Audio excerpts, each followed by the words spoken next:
This has been a brief introduction to my 10 presentations on art and consciousness. These 10 articles for the Global Seminar Series go into much more detail on these revolutionary new knowledge for the arts.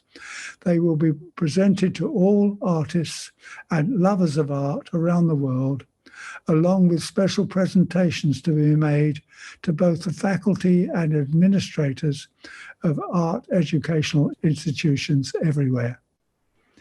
So thank you very much, and I now hand you back to Roger Anthony.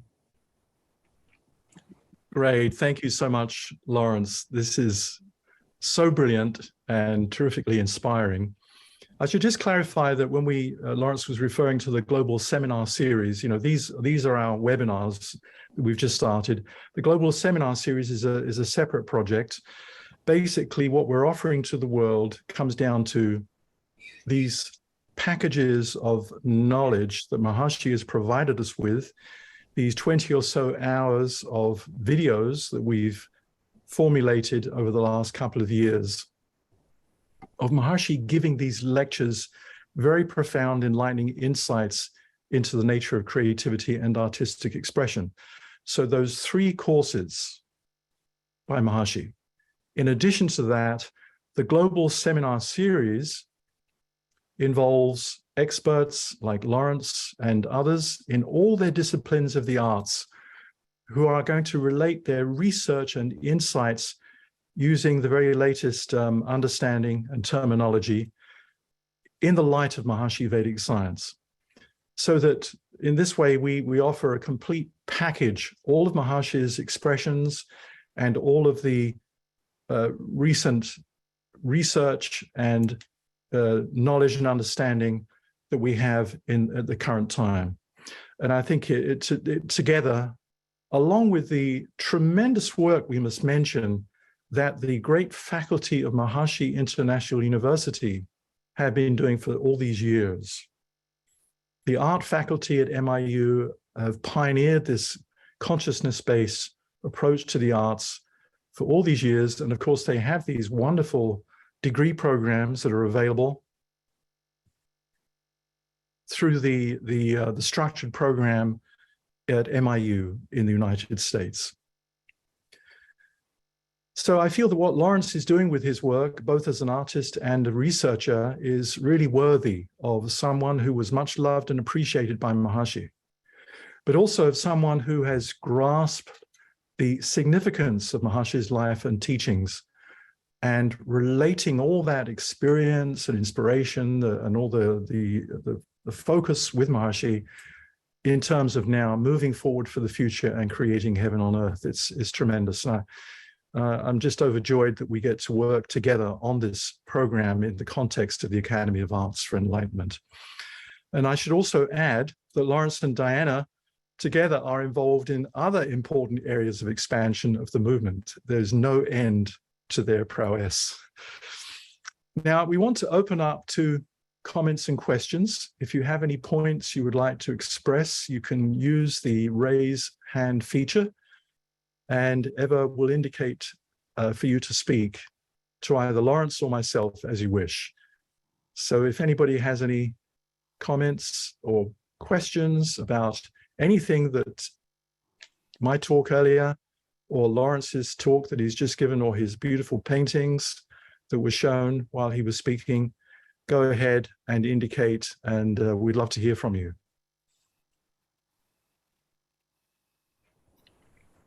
Okay, we have Francois. Francois, go ahead. I'm happy to see my friend and elder in front of me, because I started in Silisberg with Raja Anthony and Dr. Laurent Schiff, and I was very young at that time, but I was always very inspired by both of you. And basically, I helped for the publication for 12 years, and now I'm with Purusha. And it's very interesting to see this progress in art. And what I feel is that it is really what is needed now, because there is so much entropy everywhere. But on the same time, there is all this dynamism and inspiration in the field of art. And it is really important to give a new direction to the art. And I feel our dear friends are really giving all their art to create heaven on earth. And I really, personally, I like this term heaven on earth, because I think if we use this term heaven on earth, we just basically connect these two values, supreme and earthly, together. And I think on the practical level, I just want to say that we are happy to create together heaven on earth. Beautiful, beautiful. Thank you, Francois. Francois is a dear friend. We worked with him for many years. He was assisting on all these design and production projects on Purusha, and he's been on Purusha for I don't know how many decades. So on your level, you're upholding this wave of transformation that Maharishi initiated 60 some years ago from that most precious level of Purusha life. So really, on the basis of what you're doing, Francois, we're able to do what we're doing. So it's so precious, and we so much appreciate you and all the Purusha and all the Mother Divine who are dedicated their lives to just that most essential value of self-referral, quality of life. I would just say that, yes, your beautiful comment about heaven on earth, when you analyze what heaven on earth is, it really is this point that Maharishi brought out of consciousness and matter. The heavenly values of life just means that it's just the absolute, infinite, unbounded totality of life that is there in the unmanifest, that is there in that field of infinite silence within everybody's consciousness. It is there, and it just needs to be accessed and developed and unfolded and applied and expressed. In the field of the arts, this is what we're trying to do. So by bringing out the absolute value, the consciousness value, and giving expression to that, as Maharishi says, reinstating consciousness in matter is fundamentally what the arts are all about. Taking consciousness and glorifying the field of matter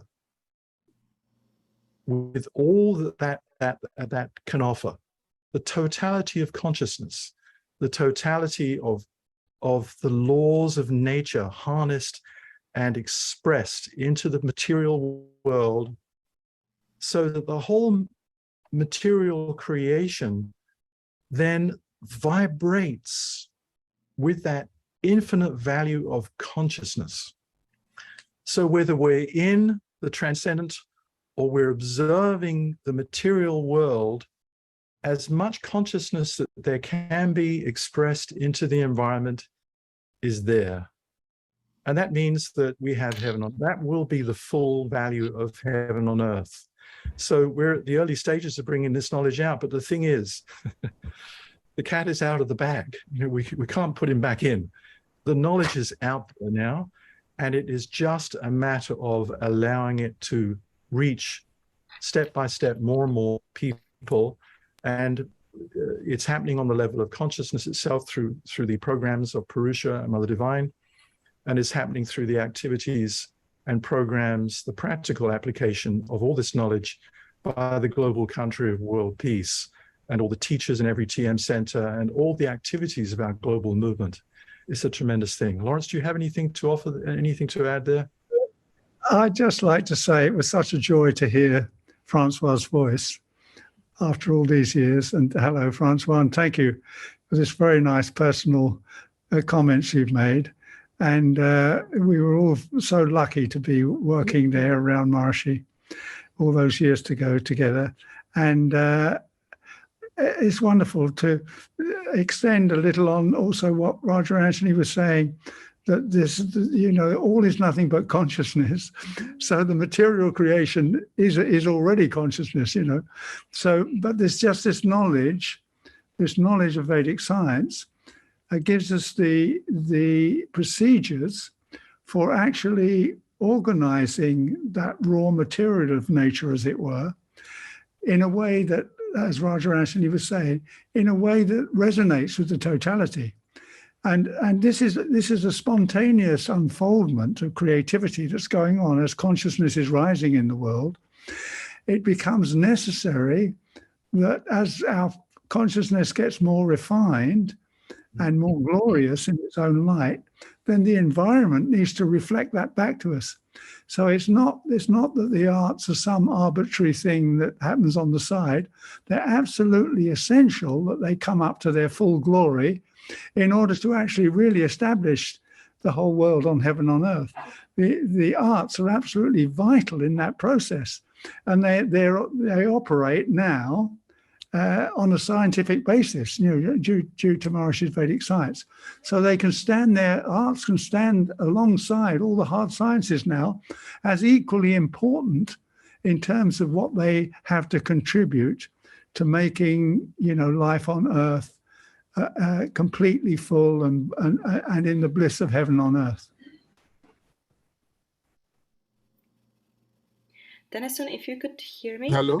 Oh, yeah. Okay, perfect. Can you hear me? Yes. Okay, good. Yeah, good evening to all of you. I'm very happy to meet such enlightened seminar this evening. I would like to ask a question with regards to some article that I've read, which some of those articles, some of those themes have been mentioned in this seminar, this webinar. What is the meaning of consciousness is all there is? Because right now, currently, I'm a PhD candidate at the University of Johannesburg. My thesis is on TM. So I came across this article written by Dr. Naida. And to be frank, I was trying to understand this consciousness is all there is. What does it mean? Can the presenter throw more light on this for me so that I can really appreciate that particular article that I'm reading for my literature review? Thank you very much. Very good. It's a beautiful question. You mentioned Dr. Naida. I think this has really been one of the great contributions of Dr. Naida, as he has been putting so much focus on consciousness. Consciousness is all there is a huge field of research that he himself has pioneered. And you're obviously very aware that he's been giving these wonderful interactions with the very top leading scientific thinkers of our world and medical people, discussing all these points with them and really bringing a kind of an enlightened approach to what they're already thinking. Many of them are on a very good level of understanding, but without Maharishi's knowledge, without the understanding and experience of consciousness, it's not possible to have the full vision.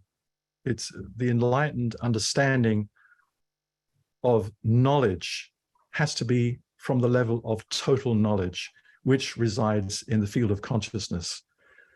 So anyway, yeah. Lawrence, maybe you'd like to address more specifically the question. Yeah, thank you. You've gone right to the very heart of the thing with your question. Now, what do we mean by consciousness? What we mean by consciousness is that wakefulness inside yourself that allows you to be conscious of something. Now, when you think for a moment about it, if you're not conscious of something, then that doesn't exist for you. If you're not conscious that you're awake and breathing, then that doesn't exist for you. It's only the fact that you have consciousness that actually consciousness is life, because consciousness allows you to be conscious of all the things that exist. You need consciousness to be awake, to be able to experience the world. You need consciousness. So consciousness is very fundamental. Now, from Vedic science, they say actually we turn the thing on its head. It's not that the matter suddenly gives rise to consciousness, we say that consciousness is there to begin with. And as the title to Maharaja's book, Dr. Nader's book, is One Unbounded Ocean of Consciousness. So we start from this wakefulness, this ability to be aware of things and to appreciate things, this universal field of consciousness. We start from there, and then we see how that gives rise to matter. So this is the angle that Maharishi and Vedic science brings out. It starts from consciousness. So it's just that consciousness is that wakefulness, and that actually in the end, consciousness is all there is. When you take away all the material values, when you dissolve everything, you go to finer particles and then the subatomic particles, and then, you know, the 5 spin types, and then the three fields, and then the unified. When you get to the unified field, there's nothing there. The material creation is gone, but you're still left with that liveliness of being. And that liveliness of being is what we mean by consciousness. And that's the essence and the very basis of everything that exists. And with the programs, practical programs that Maharishi brought out, it allows us to awaken that value of consciousness, universal consciousness, which is a potential in our own awareness, allows us to awaken that to the full value, so that then we're able to live life on that fullest value of being, on this fullest value of consciousness. And why do we want to do that? It's because that field of consciousness is a field of bliss. It's a field of infinite bliss. So we want to, this is what we mean by heaven on earth.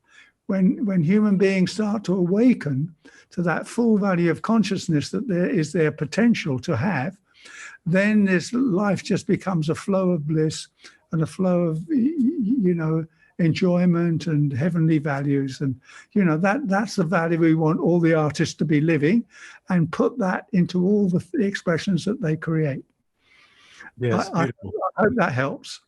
Yeah, Lawrence, it's lovely. And, you know, as we know from what Dr. Nader has been talking, you know, endless hours of going deep into the knowledge from a scientific viewpoint, from a philosophical viewpoint, and analyzing it from a medical viewpoint.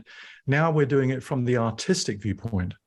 So many viewpoints on consciousness, because it simply underlies every discipline, every field of understanding. Now, most simply put, and this is the beauty of Maharishi in his life, how he brought out these very profound principles. How did he describe it? So beautifully. When we take a rose and we look at the different qualities of the rose, the green stem and the thorn and the pink petals and the softness and all the different qualities of the flower, these are the surface values, the scent, the light falling on it, and we appreciate all the diverse values of the flower. But if we go into any aspect of those diverse values of the flower, we come to the colorless sap. Essentially, what are all those values that we see on the surface? They are all colorless sap. So it's a matter of viewpoint. We can say, oh yes, it's all diversity, or we can say it's all colorless sap. But the sap is giving rise to all those diverse values. So this is basically the principle of consciousness is all there is. It underlies everything everywhere throughout space-time. And it gives rise to the fields and so on, as Lawrence beautifully described. And it gets expressed as all this diverse values, you know, infinite diversity on the basis of infinite silence, unbounded, pure, absolute, unmanifest existence. Absolutely silent, unmanifest, but not a flat silence, because inherently it is dynamic with Veda. Veda, total knowledge, is there inherent within that unmanifest structure, and it just starts to percolate and it emerges spontaneously, sequentially, dynamically, gives rise to the whole creation. It's the same with our consciousness. the artist consciousness is that same field. We are the master of creation. So we can create our individual works of art, and that's all very blissful, but we don't have to sacrifice the totality because that is part of it. We are also cosmic. Lawrence said the individual is cosmic. So these two principles go together. Consciousness is all there is. The individual is cosmic. I like to say only a small thing about this consciousness is all there is. It is a comparison from the Upanishad.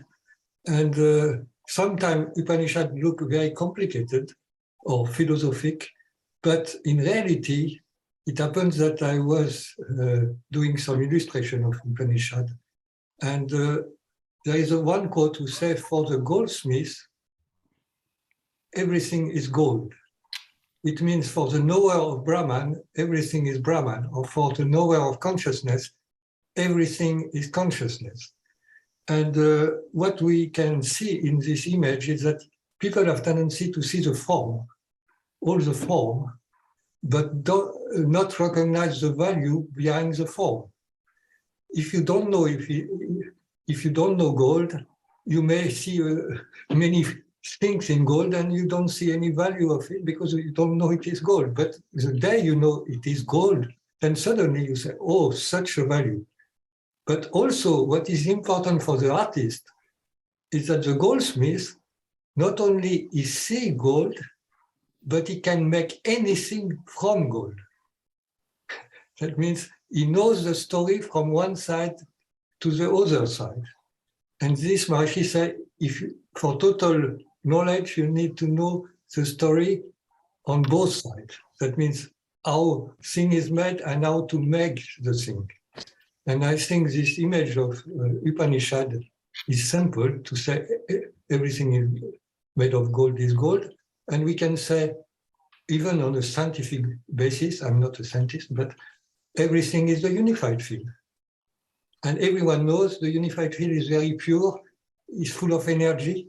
Even so, it can appear in all form, but basically all form are the unified field, and the unified field is pure like gold. Right. The story is that the goldsmith is making, a bracelet or a necklace or a tiara or something, and they're all made of gold. And you get caught up with all these different forms, but the essence is that they're all made of gold. They're all gold. So that's the point where the attention is. Mm-hmm. And yeah, it's a lovely little picture. Beautiful picture it paints. Okay. Well, hello.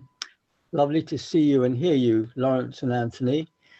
Lawrence said a beautiful thing at the beginning, was that the impulse behind the Absolute Image series was the desire to know the origin of art and how that translated from that level of pure consciousness into the actual object.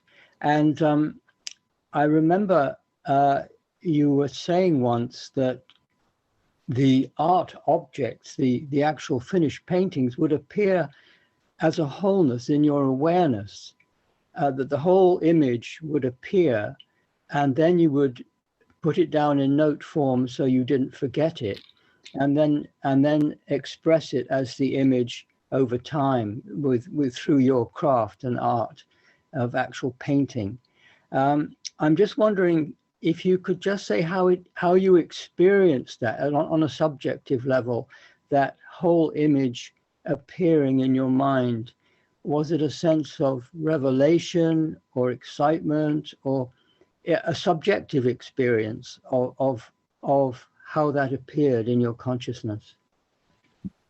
That's a lovely question, Henry. Thank you very much. Yeah, so the thing is, I'm a visual artist, and that's what I've focused on all my life. I mean, ever since I can remember, from 2 or 3 years old, I was drawing and painting.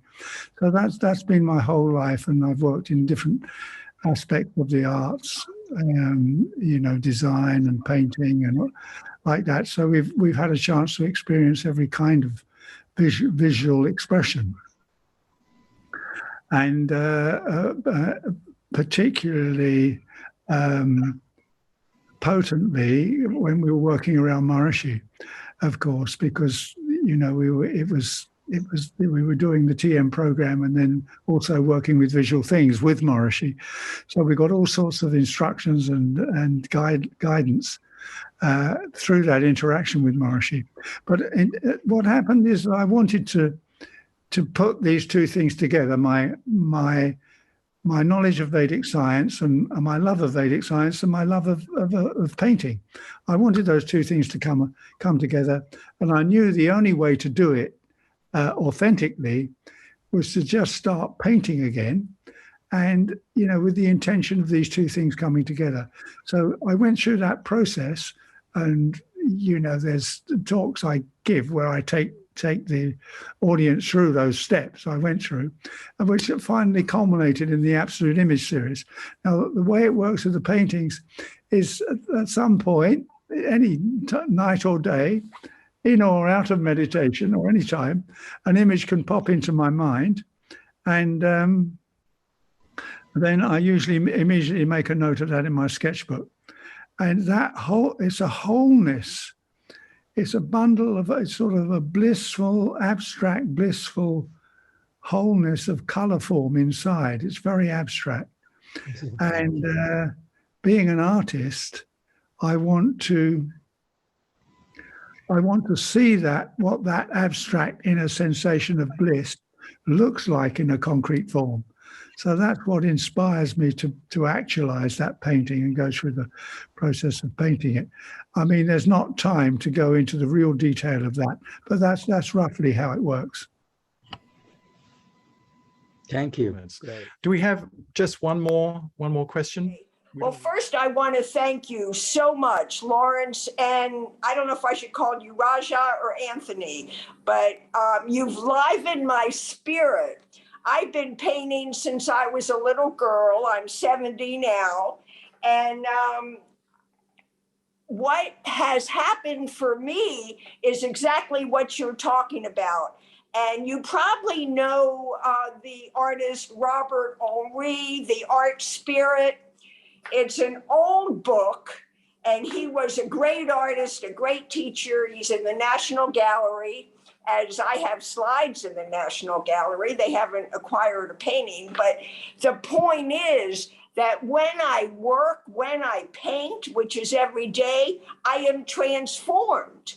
I go to a place that is a higher state of functioning. And I believe the meditation that I've been doing, as well as the immersion into nature, has allowed me to transform and get to that state. And I find I don't get there except for when I work. And I can be working for 3 hours and then I stop. Of course, it feels like 5 minutes. And that higher state is why I work every day, quite honestly. And I just wanted to know if that was Lawrence's experience. I noticed his is very symmetrical. I understand what he's doing. I went from being a very traditional painter, copying at the National Gallery and developing. I'm basically self-taught because both my parents were artists and would not allow me to go to any art classes. They forbade me to do any art. So, of course, defiant as I was and am, that's all I've done. And it's glorious what you guys are doing with art and meditation, and to show how it can be done. And I just applaud you for what you're doing. And I wanted to thank you from the bottom of my heart, because I totally get it. And I think what you're doing is fantastic. And I wanted to thank you. Well, that's very kind of you, Bernice. We really appreciate hearing that and your experience. The thing is, you know, every artist, as I mentioned when I was talking earlier, is aware that obviously that this flow of creativity is bubbling up within them, but the attention is mostly outwards, and a lot of artists have a struggle with really getting back to this real free and unbounded flow in trying to achieve what they want to express.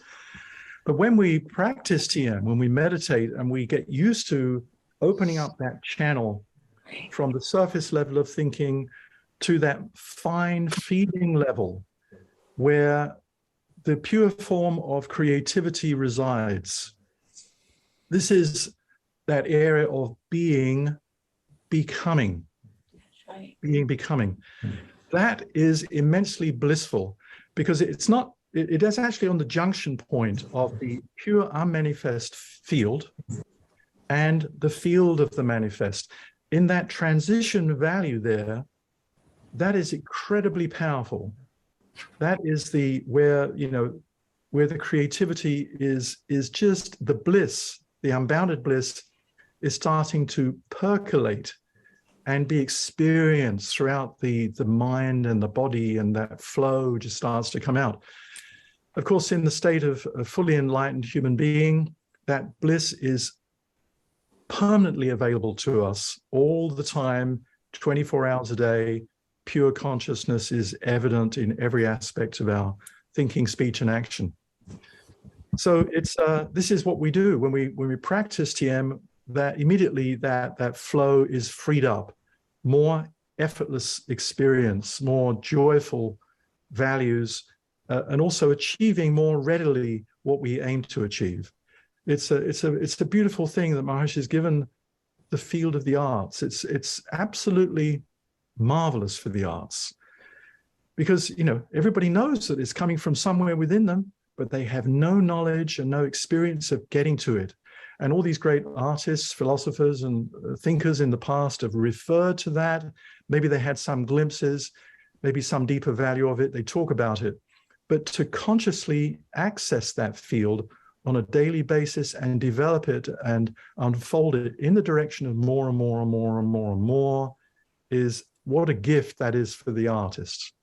And create heaven on earth in the process as a spontaneous byproduct. It's a marvelous thing. Yeah, it's a beautiful experience.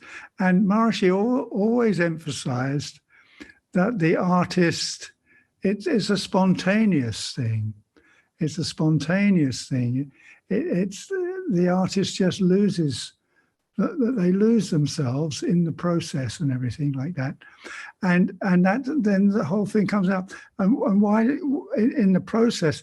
Because the process itself is so blissful that, and the way Maharishi describes it, the actual creative process is a transcending experience, because the focus, you're doing something you really love doing, and as you start to do it more and more and the minutes go by, then you're so focused on that thing, as you say, everything else disappears. You're so focused on that thing because it's so blissful, and the whole metabolism settles down, the heart rate settles down, the breathing settles down. You're not paying your attention to those. You're just in that flow of that bliss of the creative process. And that in itself is expanding your consciousness. And like that. Now, the TM program itself, when you sit down and do your program, that's a much more powerful, more concentrated way of expanding your consciousness. But the very process of the creative work of the scientist too. The scientist says, I was just playing around in my mind. I wasn't really thinking of that problem. And then suddenly this whole thing opens up to me. It's because the mind is floating on those things it loves and it wants to know how it works. So that's the bliss of the scientist. And there's the bliss of the artist. So, but also this intellectual knowledge that Maharishi brings forward about how it works and how this, the individual is cosmic and all is nothing but consciousness. When you add that to your experience as an artist, that knowledge helps make your own consciousness more complete. So the theoretical side is just as important as the practice. And especially now with Vedic science, because we can actually quickly take the artist to unity consciousness. And that we have to do. It's so vital that artists start to jump into unity consciousness now. And it's going to start happening very quickly all over the world. Beautiful, beautiful. Absolutely wonderful. Yeah, this is what arts for enlightenment is when you create the art, you yourself are getting enlightened as the artist, but you're also influencing the whole collective consciousness at the same time on the basis of direct experience of pure consciousness. So anyway, these are very delightful comments and questions, and thank you all so much. I think we probably should start to close this delightful session. I will just mention that I'll be teaching the second of this series of 3 Arts for Enlightenment courses as a Meru online course in November, which will contain additional lectures from the Arts 1 course by Maharshi, these lectures by Maharshi on the various disciplines of the arts. And we'll be announcing the course soon, and Meru will be posting that on their website very soon. So keep an eye out for that if you would be interested to attend the course. So that is the Arts 2 course on Arts for Enlightenment. Now, our next webinar will probably be in the new year because I'll be teaching that course from November. And then we will try to offer these webinars about every other month or so. We'll see how it goes. But the next webinar's theme will probably be, we'll shift gears. We'll go more from the visual arts because we had Lawrence today, with more of an emphasis maybe on the field of music and its influence to transform individual and collective life. And we're finalizing arrangements for that with our guest artist, who is likely to be one of opera's most renowned mezzo-soprano soloists, Brenda Boozer, who was 14 or 15 seasons with the Metropolitan Opera of New York, who is also Siddha. So we look forward to that, and we'll be announcing that, as I said. So we want to end now with just a short Maharshi Gandharva Ved rendition composed by one of India's leading female award-winning sitarists, Reshma Srivastava. Reshma has been presenting the Academy's online global full moon and weekly peace concerts over the past year. And the Academy has recently partnered with the ladies wing of the movement to continue offering Reshma's amazing Gandharva Ved ragas. So keep an eye out for those also. Maharshi said about Gandharva Veda music that it sets forth, this is the quote, sets forth those very natural melodies which match with the process of evolution. It provides a powerful harmonizing influence in the whole atmosphere to balance the imbalances in nature. So this is a whole other area that we'll also be exploring and presenting during these webinars, is the field of Vedic arts, which came from the Vedic tradition and specifically focus on enlivening natural law in a very direct way. So Gandharva Veda music is one of those beautiful disciplines. So Reshma kindly prepared this short piece at my request for the Academy. So we'll gently close out the meeting with Reshma on her sitar, and I'll just end by saying thank you again for joining us, and we look forward to seeing you next time.